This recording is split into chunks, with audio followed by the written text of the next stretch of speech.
Hello guys, welcome back on my YouTube channel civil service point. So guys, part first और second upload किया जा चुका है।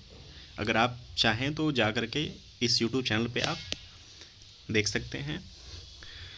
So guys, आज का जो टॉपिक है वह है निजी सार्वजनिक भागीदारी के जरिए कौशल विकास। ठीक है, इस पैसेज में ये कहा गया है कि जो प्राइवेट कंपनी है और जो पब्लिक सेक्टर कंपनी है, ठीक है, उनके समन्वय से ही कौशल विकास पॉसिबल है। ठीक है। सो गाइज, यहाँ पे थोड़ा समय लेते हुए बताने का कोशिश कर रहे हैं हम कि जो इस टाइप के जो टॉपिक होती है ना, निजी सार्वजनिक भागीदारी के जरिए कौशल विकास, देखिए बहुत सारी मैगजीन मार्केट में अवेलेबल हैं जो कि इससे भी बेहतर बतलाने की कोशिश करती हैं। खैर, ये तो सरकारी मैगजीन है, योजना, ठीक है। इसका पार्ट ये थर्ड है। ठीक है गाइज, आप कहीं से भी पढ़ रहे हो, ये जो टॉपिकें होती हैं ना, इनको थोड़ा सा माइंड करके रिवीजन करते रहिए, क्योंकि अगर आप रिवीजन, हालांकि आपका जब लिखने का टाइमिंग आता है तो आप बहुत सारे कंटेंट, अच्छे अच्छे कंटेंट डालते हैं अपनी कॉपी में, लेकिन अगर ये चीज़ें अगर रिकॉल आप करते रहेंगे तो आपको बहुत ज़्यादा सोचने की आवश्यकता नहीं है। तुरंत आपने देखा और तुरंत कॉपी किया। कॉपी मीन्स कि आप प्रैक्टिस इतना ज़्यादा किए होगे, उसको मतलब मैंने कॉपी मैंने बोला। ठीक है, क्योंकि एक क्वेश्चन पे 7 मिनट 6.5 मिनट मिलता है लिखने के लिए। अब उस पर आप बहुत ज़्यादा ना ही ढंग से लिख पाएंगे और ना ही गंदा लिखेंगे तो कोई मतलब ही नहीं है। तो आप अगर प्रैक्टिस अपना बनाए हुए हैं तो ही वहाँ पर एक अच्छा काम कर पाएंगे, अदरवाइज मेंस तो बहुत दूर की बात हो जाती है। ठीक है, सो गाइज स्टार्ट करते हैं। ये पैरा थोड़ा सा इंपॉर्टेंट है, आप इसको कहीं पे नोट कर लीजिएगा कि कौशल और ज्ञान किसी भी देश की आर्थिक प्रगति और सामाजिक विकास का आधार स्तंभ होता है। मान लीजिए इस टाइप का कोई सोशल वर्क पे कोई क्वेश्चन आया, अगर ये पैरा आपने लिख दिया वहाँ पर कि कौशल और ज्ञान किसी भी देश की आर्थिक प्रगति और सामाजिक विकास का आधार स्तंभ होता है, सोचिए कि पढ़ने वाले को क्या इंप्रेशन पड़ेगा आपका, कि मतलब क्या लिखने को आप लिखते हैं, नो डाउट एक बातों को कई तरह से घुमा के कहा जा सकता है, लेकिन अगर इस टाइप से कोई बातें कही जाएं तो क्या लगता है कि मतलब कितना सुटेबल और बहाव वाला सेंटेंस है। क्लियर, मेरा बस मतलब इतना ही है। ओके, प्रशिक्षण कर्मियों के कौशल पर टिकी अर्थव्यवस्था का प्रगति पथ पर आगे बढ़ना सुनिश्चित किया जा सके।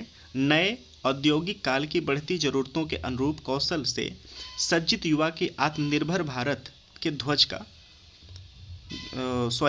ध्वजवाहक बनेंगे। क्लियर, जो हमारे प्रधानमंत्री जी का इस समय फ्लैगशिप योजना आत्मनिर्भर भारत, ये जो कोविड के अंतराल के बाद ये जो आत्मनिर्भर भारत आत्मनिर्भर भारत जो योजना आई है, इसके अंतर्गत अगर ये सब चीज़ें आप रिकॉल करके लिख देते हैं अपनी मेंस कॉपी में तो काफ़ी इम्प्रेसिव वो आंसर आपकी लगेगी। ठीक है, आगे देखते हैं। निरंतर बढ़ती जनसंख्या के साथ साथ ऐसे अनेक क्षेत्रों में निरंतर मांग बढ़ रही है जिनकी 5 साल पहले कल्पना तक नहीं की गई थी। आज से 5 साल पहले ना इतनी ज़रूरत लोगों की नहीं होती थी, कामगार थे, काम होता था, लेकिन आज टेक्नोलॉजी ने ऐसा प्लेटफॉर्म लोगों के सामने खड़ा कर दिया है कि आज कॉलेज खुले ना खुले, कोचिंग खुले ना खुले, स्कूल खुले ना खुले, ठीक है, लेकिन बैंक खुले ना खुले, काम हो रहे हैं, सारे इंटरलिंक हैं। इनको इंटरलिंक करने का जरिया कौन सा है? वो है टेक्नोलॉजी। ठीक है, आगे देखते हैं। उत्साही प्रोफेशनल कर्मियों से संपन्न व्यवस्था इन चुनौतियों का सामना करने में समर्थ हो सकती है। उक्त चुनौतियों की वजह में आवश्यकता के अनुरूप कुशल कर्मियों की काफ़ी कम संख्या है। वर्षों से चलाए जा रहे कौशल विकास कार्यक्रमों के बावजूद भारत में 5% से भी कम अनौपचारिक कौशल संपन्न कर्मी हैं। ठीक है, अनौपचारिक कौशल संपन्न कर्मियों की जो हमारे भारत में संख्या है वो 5 प्रतिशत से भी कम है। बाकी कंट्री में देख लीजिए, हम अपने को एक प्रशिक्षित एजुकेटेड ट्रेनिंग होल्डर जो कौशल कर्मी होता है, यानी कौशल कर्मी मतलब वो कर्मी होता है जिसके पास एक ट्रेनिंग हो, एक अप्रेंटिस हो, एक अच्छे गाइडलाइन में उसको प्रैक्टिस कराया गया हो, ठीक है, ऐसा व्यक्ति कौशल कर्मी होता है, ऐसा व्यक्ति एक अच्छा वर्कर होता है। उनकी संख्या भारत में 5% से भी कम है। हम बाकियों के मुकाबले अपने को कहाँ, हम कहते हैं ना हमारे भारत में रोजगार नहीं है, हमारे भारत में काम नहीं है, उसका कारण हम दूर से बात करते हैं, लेकिन आज यहाँ पर देखिए मैक्सिको में 38% एजुकेटेड कामगार हैं, अमेरिका में 52%, जर्मनी में 75%, दक्षिण कोरिया में 96%, ठीक है। ये वैल्यू है हमारी पूरी कंट्री में, 5% भी कम है। हम कौशल कर्मी जो होते हैं उनकी संख्या 5% से भी कम है, और बाकियों को देखिए 38, 52, 75, ठीक है। 20 से 35 वर्ष की आयु वर्ग में विशाल जनसंख्या को देखते हुए भारत में कामकाजी जनसंख्या 2021 तक 64% होने का अनुमान है। क्लियर? जो कामकाजी जनसंख्या है, जो काम कर सकता है, काम कर सकने वाला समूह की जो प्रतिभागिता है हमारे समाज में, वो 64% होने वाला है 2021 में। क्लियर? नेक्स्ट देखते हैं।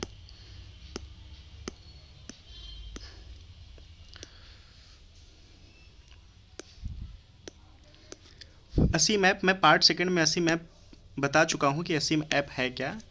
गाइज एक ऐसा ऐप है जैसे मान लीजिए मोबाइल का एक ऐप है। क्लियर? आज कोरोना के समय में लोग अपनी कंपनियों को, अपने वर्क प्लेस को छोड़ के घर जा चुके हैं, ठीक है। मान लीजिए ये बी है जो वर्कर समूह है, ये ए है जो फैक्ट्री समूह है। क्लियर? इनको कामगार चाहिए, अब इनसे तो आपका कांटेक्ट हो नहीं पा रहा है। क्लियर? आपको काम चाहिए, ठीक है, आप इनसे भी कांटेक्ट नहीं कर पा रहे हैं, न यहाँ पे जा पा रहे हैं, ठीक है। अब एक ऐप आई है असीम ऐप। असीम ऐप है, इसमें आप अपने, ठीक है, काम को अपने संचार माध्यम को, अपने अनुभव को यहाँ पर शेयर करेंगे, एक एप्लीकेशन फॉर्म भरेंगे, ठीक है।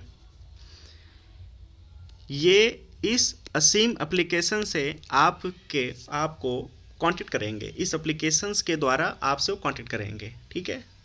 अब यहाँ पर क्या हुआ कि आपको घर बैठे काम मिल गया, इनको अपने फैक्ट्री में बैठे आपसे इनका कांटेक्ट हो गया। अब यहाँ पर आप जा सकते हैं काम करने, ये आपको बुलाएंगे और आप वहाँ पे काम करेंगे। पहले होता क्या था, मीडिएटर होते थे बीच में, मीडिएटर आपसे भी पैसा लेते थे, अगले से भी पैसा लेते थे, और कभी कभी एक अच्छा खासा धोखा भी कर दिया करते थे वर्कर समूह के साथ। तो अब वो चीज़ें ख़त्म हो गई हैं। असीम ऐप पे आप अपने वेरिफिकेशंस को आप वहाँ पर डालिए, अगला समूह जो होगा, जिसको काम चाहिए, काम करवाना है, वो आपसे कांटेक्ट कर लेगा, ठीक है।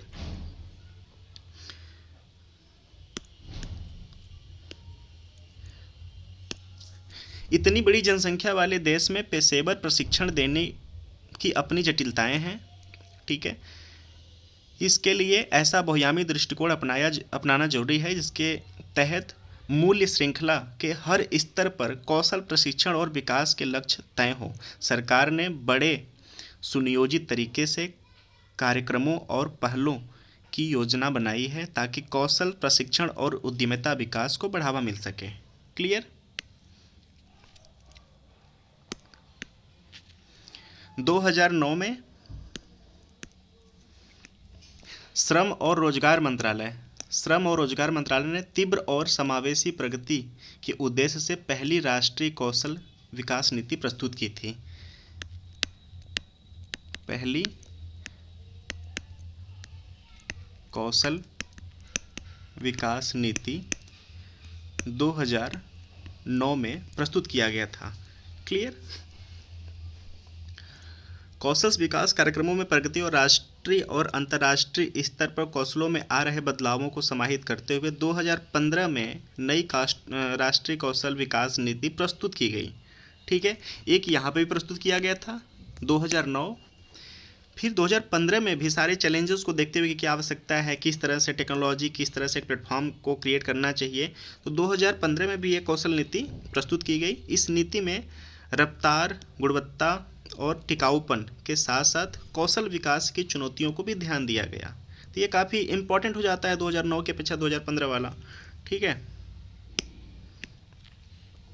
सभी गतिविधियों को एक ही दायरे के तहत लाना भी है ताकि उनको समान मानकों के अनुरूप बनाया जा सके और इस कौशलों की मांग के अनुरूप बढ़ाया जा सके। हमारी सभी नीतियां आर्थिक प्रगति और समावेशी विकास के दोनों उद्देश्यों से परिचालित होती हैं। इन उद्देश्यों की पूर्ति के लिए विविध क्षेत्रों जैसे अवसंरचना, कृषि, वित्त, व्यापार, वाणिज्य, स्वास्थ्य सेवा, टेक्नोलॉजी आदि में निरंतर अच्छी प्रगति होना जरूरी है। पर्याप्त संख्या में कुशल कर्मियों की उपलब्धता से ही स्वस्थ और कुशल व्यावसायिक वातावरण बन सकता है और इसके लिए सरकारी और निजी क्षेत्रों के बीच कुशल तालमेल आवश्यक है।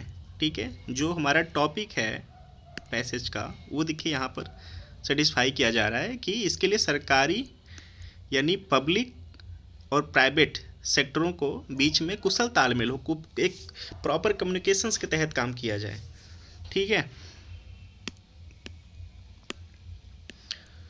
तकनीकी और पेशेवर प्रशिक्षण और प्रशिक्षण, technical and vocational educations and training. ठीक है, ये TVET की बात कर रहा है, तकनीकी और पेशेवर प्रशिक्षण और शिक्षण और प्रशिक्षण, technical and vocational educations and training TVET के जरिए टिकाऊ आर्थिक प्रगति सुनिश्चित की जा सकती है। क्लियर।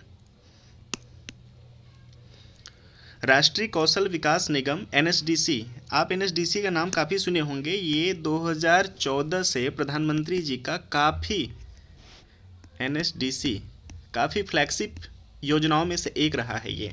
ठीक है, ये कौशल स्किल्स जो आज के समय में जिसकी बहुत ज़्यादा आवश्यकता समझ में आ रही है, कौशल विकास क्या होता है, स्टार्टअप इन made in India, make in India, इन सबों का जो प्लांट है ना वो NSDC के जरिए लगाया गया है।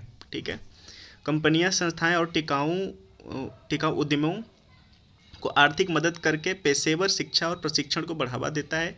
6000 से ज़्यादा प्रशिक्षण भागीदारों और उद्यमों के बड़े नेटवर्क के जरिए NSDC ने पिछले 10 वर्षों में 2.5 करोड़ से अधिक लोगों को प्रशिक्षित किया है। ये थोड़ा सा इम्पोर्टेंट हो जाता है गाइस कि जो NSDC है ये अब तक 2.5 करोड़ लोगों को प्रशिक्षित कर चुका है। ठीक है,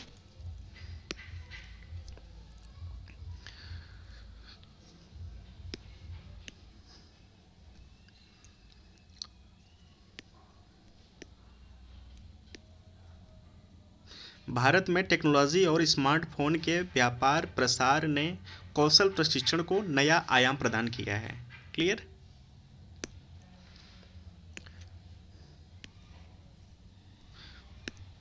भारत ने टेक्नोलॉजी और स्मार्टफोन के व्यापार प्रसार ने कौशल प्रशिक्षण को एक नया आयाम प्रदान किया। अब इसमें देखते हैं ना कि अगर कोचिंगें बंद हैं, स्कूल्स बंद हैं, बहुत से ट्रेनिंग सेंटर बंद हैं, तो क्या कर रहे हैं, क्लासरूम को किस पे चला रहे हैं, मोबाइल के जरिए चला रहे हैं। ठीक है, जिसमें जूम ऐप है, बहुत सारे ऐसे हैं, मीटअप ऐप है, बहुत सारे ऐसे ऐप हैं, व्हाट्सअप हो गया, इसके जरिए एक मीटिंग ऑर्गेनाइज करते हैं और अपने क्लासों को चलाते रहते हैं। इसमें काफ़ी इसका योगदान रहा है। ठीक है, महामारी के दौरान भी निरंतरता बनी रही है, ये काफ़ी इम्पोर्टेंट रहा है। देखिए जैसे टेक्नोलॉजी के ऊपर अगर ऐसे आ जाता है या कोई क्वेश्चंस आ जाते हैं तो ऐसे लाइनों को अगर आप पुटअप कर देते हैं तो काफ़ी इम्प्रेसिव लाइन हो जाता है कि महामारी के दौरान भी निरंतरता बनी है। किसके पाकर, टेक्नोलॉजी मोबाइल, ठीक है, ऐसे चीज़ों को पाकर के अभाव तो हुआ, लेकिन वो चीज़ें नहीं रुक पाई जो उनको चलनी चाहिए। क्लासरूम चले हैं, प्रॉपर चलना चाहिए, लोगों के क्लासेस चले हैं, ट्रेनिंग चले हैं, तो सारी कुछ चली हैं, बैंक के सारे काम चले हैं, होम फॉर्म वर्क का एक नया हम लोग एक मतलब एक एज देखे हैं कि जो वर्क फ्रॉम होम है ये क्या है, मतलब घर बैठे हर चीज़ें डील की जा रही हैं इसके ज़रिए, ठीक है। अब तो मान लीजिए स्थिति काफ़ी सामान्य से भी सामान्य अवस्था में धीरे धीरे हो रही है, लेकिन एक प्रकार से ये वर्क फ्रॉम होम कोरोना के समय फ्लैगशिप वर्ड था ये, होम फ्रॉम वर्क, ठीक है। सो गाइस आगे देखते हैं।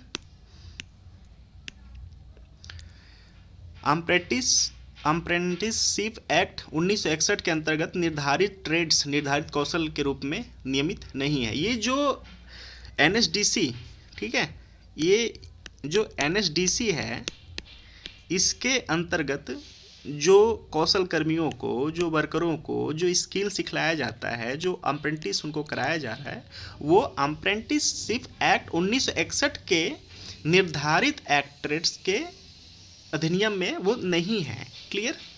तो ये खास कुछ इम्पॉर्टेंट नहीं है, बस एक नॉलेज के लिए कि जो आरटीआई जो लोग करते हैं उसके थ्रू जो अप्रेंटिस करते हैं वो एक अलग अप्रेंटिस है, ठीक है।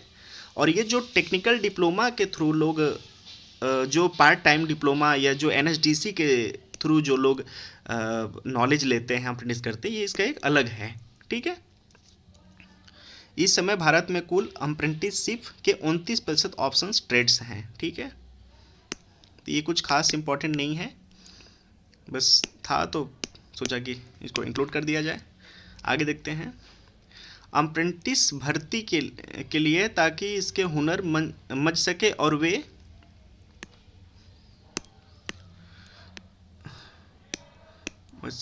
वे बेहतर तरीके से अपने काम को सीख सके। देखिए वही बात आई ना कि जो एनएसडीसी के थ्रू अप्रेंटिसशिप कराया जा रहा है, ये उसका क्या उद्देश्य क्या है? अप्रेंटिस भर्ती है ताकि उनके हुनर मज सके, ठीक है, एक अच्छा खासा प्रैक्टिस कर सकें, अपने काम में मज सकें, ठीक है, और बेहतर तरीके से अपने काम सीख सकें। भारत में टेक्नोलॉजी और स्मार्टफोन, चलिए तो मैंने बता दिया, ये लाइन छूट गई थी, खैर बता दिया कि ये जो एनएसडीसी का अप्रेंटिसशिप है ये आपको एक अच्छा खासा स्किल डेवलप करने के लिए है। और ये जो एक अप्रेंटिस जो आरटीआई के थ्रू किया जाता है या जो कुछ लोग पॉलिटेक्निक के थ्रू करते हैं की बात करते हैं, वो एक अलग हो गया वो, ठीक है। लेकिन ये जो है ये आपको एक अच्छा खासा स्किल्ड डेवलप करने के लिए है। क्लियर? आगे देखते हैं। E learning aggregate portal e skill India शुरू किए जाने से प्रशिक्षण प्रक्रिया की निरंतरता सुनिश्चित की गई है। इस पोर्टल के अंतर्गत 500 से ज़्यादा ई कोर्स कैटलॉग किए गए हैं और सहयोगी संस्थाओं के जरिए 4000 से ज़्यादा कोर्स उपलब्ध हैं। इस तरह यह पोर्टल कर्मियों के कौशल विकास में महत्वपूर्ण भूमिका निभा रहा है। सितंबर 2020 तक 3 लाख से ज़्यादा लोगों ने इस पोर्टल में स्वयं को रजिस्टर किया है, ठीक है, और अंग्रेजी तथा हिंदी में मुफ्त ए लर्निंग मल्टीमीडिया सामग्री प्राप्त कर रहे हैं। क्लियर? भारत में विश्व और कौशल राजधानी बनाने के उद्देश्य भारत को विश्व और कौशल राजधानी बनाने के उद्देश्य से श्रेष्ठतम वैश्विक तौर तरीके सीखने, पेशेवर प्रशिक्षण और कौशल विकास कार्यक्रमों के प्रभावी कार्यान्वयन और भारत के युवाओं को विदेशों में रोजगार दिलाने के लिए कौशल विकास और उद्यमिता मंत्रालय MSTE अन्य देशों के साथ मिलकर प्रयास कर रहा है। MSDE और जापान सरकार ने 20 अक्टूबर 2017 में तकनीकी प्रशिक्षण कार्यक्रम technical internship training programme TIETP समझौता हुआ है, ठीक है। थोड़ा सा यहाँ पर इम्पोर्टेंट है कि इंडिया प्लस जापान के बीच में एक स्किल डेवलप करने के लिए एक योजना चालू की गई है, ठीक है। उस योजना का नाम है TIETP, टीपी, TITP। ये थोड़ा सा ऑब्जेक्टिव टाइप क्वेश्चंस बन सकता है कि इंडिया और जापान के बीच में स्किल डेवलपमेंट के लिए कौन सी योजना बनाई गई है, तो TITP। क्लियर। इसके अंतर्गत ऐसे तकनीकी इंटर्न प्रशिक्षुओं और एक दूसरे देश में भेजने को प्रोत्साहन देने की व्यवस्था है जो एक दूसरे देशों के उद्योगों में काम कर सकें और फिर अपने देश में बेहतर अनुभव लेकर लौटें। NSDC ने भी संयुक्त अरब अमीरात UAE के एमिरेट्स ड्राइविंग इंस्टीट्यूट और youth chamber of for commerce YCC के सहयोग से भारत में विभिन्न स्थानों ड्राइवर प्रशिक्षण संस्थान खोले गए हैं। पिछले 2 वर्षों में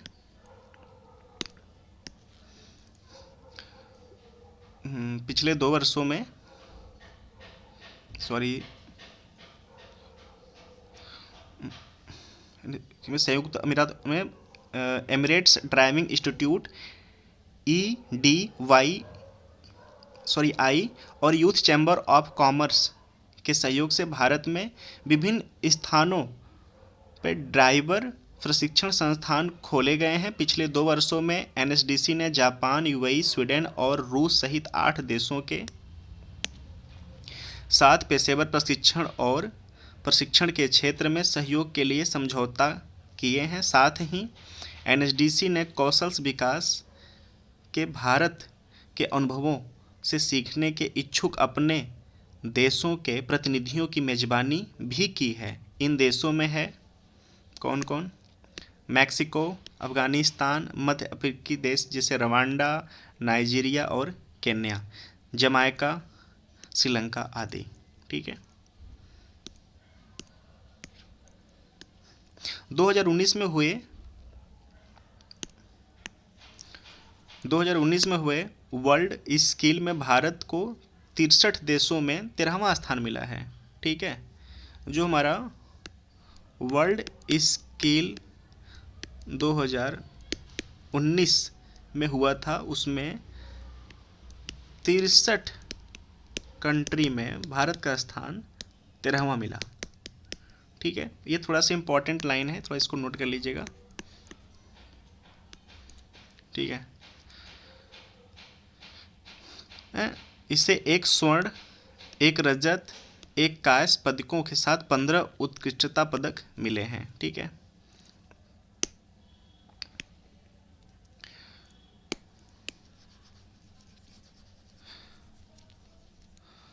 प्रतियोगिता ने अपनी प्रतिभा और कलात्मकता से सभी को प्रभावित किया। 100 से अधिक कॉरपोरेट और शैक्षणिक संस्थान ने वर्ल्ड स्किल्स प्रयासों में मदद की है। इन संस्थाओं ने Maruti Suzuki, Mahindra, Toyota, Festo, ठीक है, VLCC, गोदरेज, ऐसी बहुत सारी कंपनियां हैं जो कि इसमें पार्टिसिपेट की।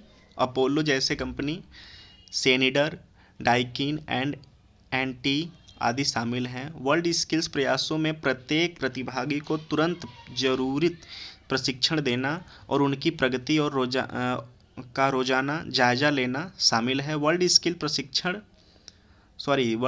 परीक्षण परियोजना और मानकों को अब पाठ्यक्रमों में शामिल कर लिया गया है ताकि विश्व स्तरीय कुशल कर्मी तैयार हो सकें। ये थोड़ा इंपॉर्टेंट लाइन है गाइस, इसको थोड़ा ध्यान दीजिएगा।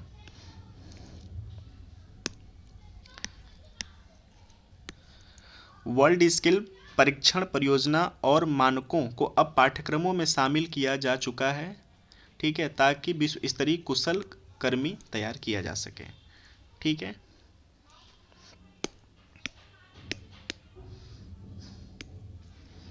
सो गाइज यहाँ पे देख लेते हैं, देशी और वैश्विक बाजारों में नए नए अवसरों का लाभ उठाते हुए उद्योगों और प्रमुख कौशल प्रदानों संस्थाओं के बीच सहयोग से न केवल भविष्य की ज़रूरत के अनुरूप कुशल कर्मी तैयार करने में मदद मिलेगी, बल्कि दूरगामी दृष्टि से इससे रोजगार मांगने वाले रोजगार देने वाले बन सकेंगे। ठीक है, ये थोड़ा सा इंपॉर्टेंट लाइन है। दूरगामी दृष्टि से इसमें रोजगार मांगने वाले रोजगार देने वाले बन सकेंगे, तभी आत्मनिर्भर भारत का स्वप्न साकार होगा। ठीक है। अगर गाइस आत्मनिर्भर भारत पे कुछ है इस तरह से बातें आ जाती हैं, तो अगर आप इतनी बातों को, इसमें इतनी बातों में से कुछ बातों को अगर बोल देते हैं ना, तो काफ़ी इम्प्रेसिव रहेगा कि आत्मनिर्भर भारत किसको कहते हैं, क्या आवश्यकता है, कि कैसे बनेगा। ठीक है, निर्भर भारत। तो ये आपके आंसर राइटिंग प्रैक्टिस और ऐसे के व्यू से काफ़ी इम्पॉर्टेंट मेरे अकॉर्डिंग है, बाकी आपको ओपिनियन अपना होगा। So guys, thank you for watching, thank you so much.